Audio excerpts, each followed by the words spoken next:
how does that not change your role, but what is your role when you bring on new guys like that?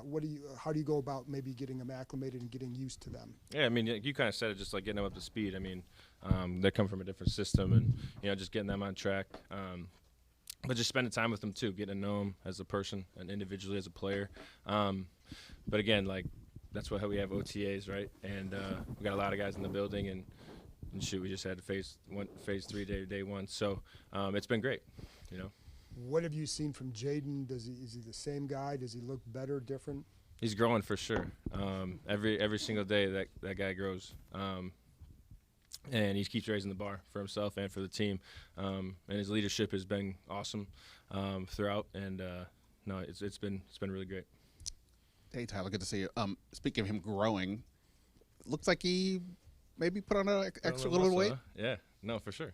Yeah, for sure. And that's to it. He said what he was going to do, and he did it. So I mean, but no, I mean, just as a leadership too, just how he leads by example on the field, but also in the weight room too, like how he's doing his workouts in the morning, and but just setting the tone early. He's a big early bird. So, but no, it's been great for what he's done. Obviously coming off last year, but also just in the great trajectory going into this year for sure. What goes through your mind when you see a trade for Tonsel and then a first-round pick for a tackle? What is that going to do for you, for the line overall? Yeah, I mean, personally, like, just again, like I said before, just getting him up to speed, but just great. I mean, obviously Tonsel's having his career to this point. It's been great just to, talk to him about just ball too. And but whether it be get up to speed, but also again like just building that chemistry just during this OTA stretch, so we can amplify it into August during camp or July during camp, and but also too just we have a lot of shifts going on too inside, and so it's been awesome to just vibe with those guys and see where we're at right now, and just keep on raising the bar now, so we can go into camp flying. What's it like as a leader on the O-line, knowing that it looks like there's going to be some changes, some new guys in new positions, and just kind of the complicated run stuff and even screen stuff you guys run? You want to explain the second part again? Just the offense and the O-line Right. moving a lot. Like, you're at Sure. the middle of all that. What's it like trying to get new guys up to speed going into year two? Yeah, I think, it's definitely kind of been through my career, there's been a lot of, whether it be on, this team or my, past. But just getting guys up to speed, but also kind of like knowing what their touches on it too. Like everybody's different in regards of like whether it be body type, speed, or how they see certain things. So the biggest part is just getting on the same page of whether it be like screens, for example, how you said, just the timing of it and the pattern of how we're getting out in space, or what's our first read to our second to our third. But obviously, like having a lot of pieces from free agency too, like we are going to be more dynamic, and obviously like with our skill guys on the outside, but also our skill guys on the inside too, and how we can get out in space. And that's just a testament of how hard we're working to be able to have that flexibility for Cliff too, to have whatever kind of play call he wants. So it's been great in that regard, but also just to answer your question too, just having a lot of different mixes, but that's where we've been at in regards of whether a guy went down or whatever it is. We've been flexible in practice for the preparation of that. So, test to our coaching staff from last year too. And when we got in certain situations where some people had to fill in, or even when I had to go out, when Dieter stepped in, or when Trent stepped in for Sam. So we're always preparing for that, and we're always having different combinations and different roles. But and that's the beauty of OTAs too. Again, like how I said before, it's about chemistry, but it's also about how you're playing with each and every person, whether it be guard, tackle, or even like tackle tight end combination in the run game. So there's been a lot of great experience into that. But again, like how I said before, it's kind of getting yourself to a level of confidence too with that person or that partner that you're going into that combination pattern with, whether it be pass pro or run game, and just kind of keep on raising the bar each and every week that you're working with them. Hey, Tyler, being the starting center, being the guy that sets the protections and all that stuff, when you have to replace a guy like Sam or introduce these new players, do you feel a heightened sense of responsibility to get everybody on the same page? Yeah, for sure. I think, that's been just throughout my career too, of just like how can we keep getting better each and every year, but also it doesn't just happen too. Like you have to have this time where it is crucial to, ask the questions early on, ask the, getting the really small details to where like you can raise a level of confidence to the player next to you. Because there's a lot of quotes out there, but it's like you're not as good as the the person next to you. Like how can you amplify your success, but not only yours, but the guy next to you too? Because obviously two is, working with the same page is better than one, right? So there's a lot of ways of saying it, but the better you are with one another, especially for O-line, like you're a unit. And that goes for all 11 on the offense too, but obviously the O-line is the ones that are working together probably the most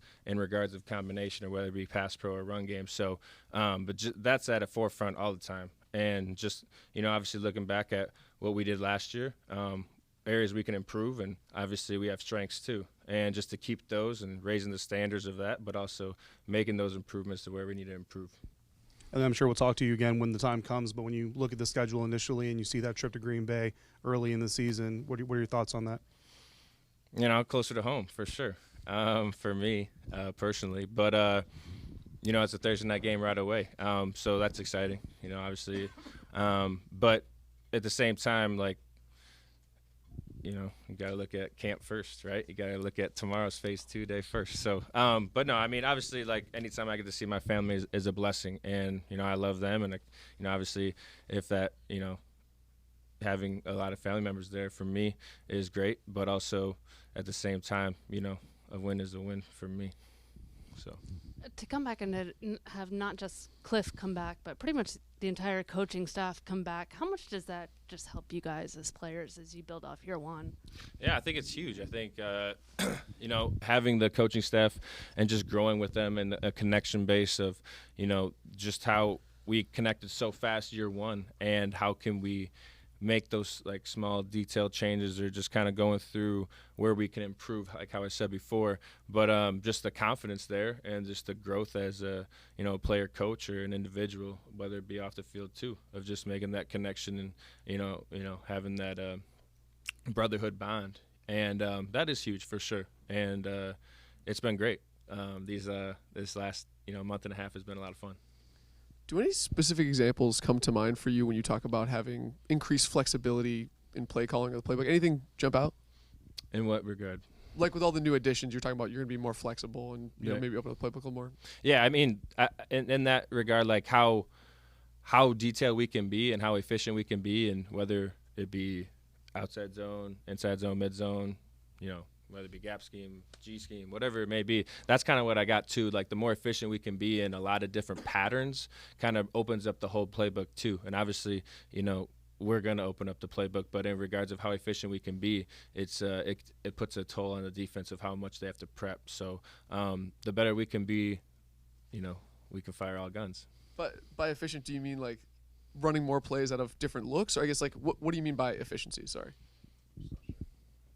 Whatever the formation is or pattern of the run game, I'm not going to tell you our plays, but but no, I mean it's more so just the, our efficiency, whatever it is, run or pass, and scheme.